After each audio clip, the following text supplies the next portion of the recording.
in coming at you with this review, which is admittedly a tiny bit late because I've been super sick. Migraines for the win, but I'm back at it. I may be pale. I may not be able to stand on my own 2 feet for very long, but we're coming at it. So, Broken Harbour by Catherine Cowles, performed by Erin Mallon and Connor Chris. Yeah, not the Teddy dude. I don't know where his name appeared from on the last video. Subliminal messaging? I don't know. Not cool, dude. Connor Chris. So this book hit in ways that I didn't anticipate it was going to hit. Like, and I know it's like, Kelly again? Like, I know. So we have Cope, Sutton and Luca. Sutton is a single mom to Luca, who is a 7-year-old. Also a single mom with a 7-year-old. So straight off the bat I was like, okay, I'm feeling you, I understand your concern. And Cope comes snowballing into her life, and I mean, no notes. Everybody deserves a Cope. That's all I'm saying. That's all I'm saying. He is a hockey player who is on a break. He's been getting into some situations that he maybe shouldn't be getting himself into. So he's come to help with the kids and their training. One of the children happens to be Luca. And so they fill up this bond because like, this is one of Luca's heroes, not Sutton's favourite thing. They meet, he's all charm and she's all like, you know what I'm saying? And it kind of had that grumpy sunshine kind of vibe, where she was just a single mom, just trying to make it through the day, dudes. Just trying to make it through the day. I loved it. Every time I had the time to spare, I was listening to this book. Erin Mallon, in this vulnerable yet strong character, just delivers so brilliantly, and I just loved it. I just loved it. You know, we've got some suspense going on. What is happening? Why does she keep being attacked? She's kind of like a woman on the run a little bit from an ex. Triggering at the end because you know. And then Connor Chris as Cope with that protective guy thing, like he does like really well.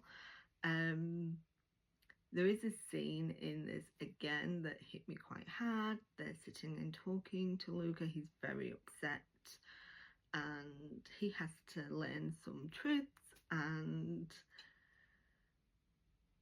Cope is talking to him about being a family and that family isn't blood. And of course Cope does come from a family that has foster and adopted siblings, and as somebody that's an adopted parent, that did hit very hard for me, and I did have to laugh because I was like, so this Luca, he's mad, he gets out of the car, he storms off, and they're like, whoa, and he's like, and then they have a conversation. My 7-year-old would have not spoken to me for 2 hours and then just said he didn't remember what he was mad at. I was like, can you not take a leaf out of this fictional character's book so I at least know what the hell is going on half the time? Please and thank you.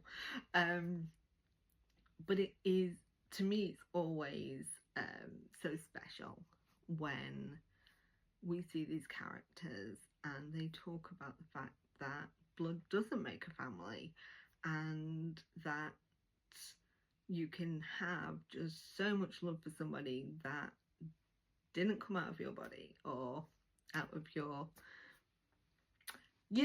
I don't have to say it. I know I don't have to say it. Come on. And this one does it really well. And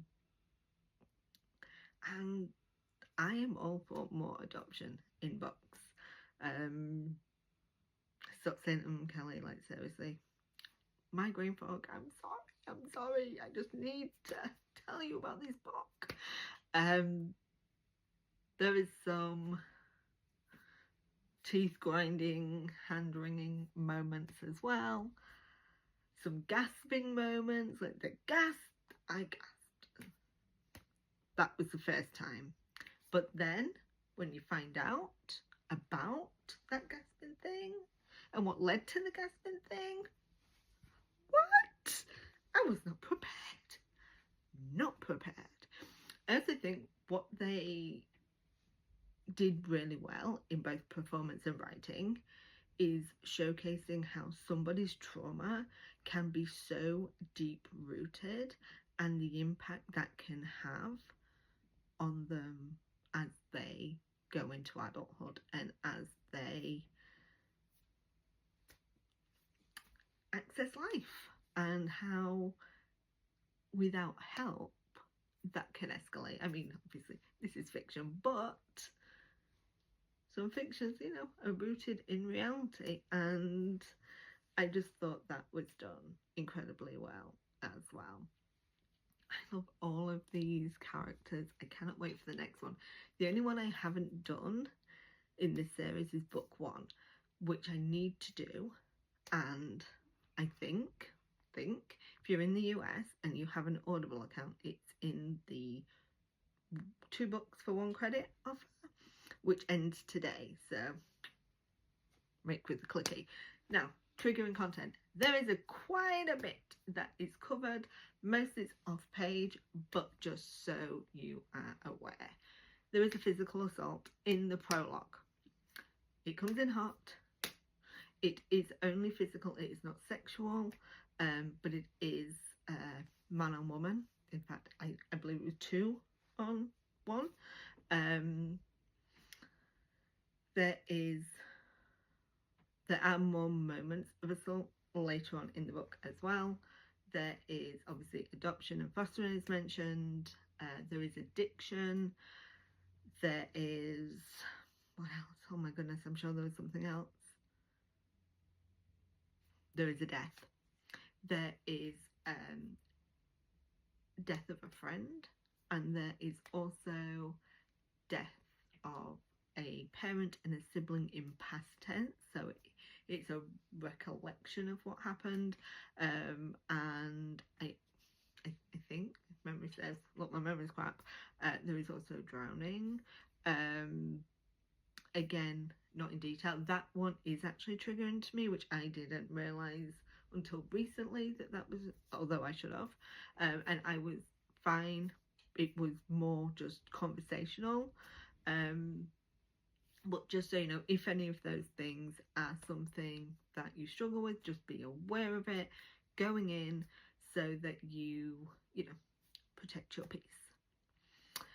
And I highly recommend this, if for nothing else than Cope's perfectness and Emma Mallon's performance, because she knocked it out of the freaking park. Not taking away from Connor, he was great, but Erin, yep. Enjoy.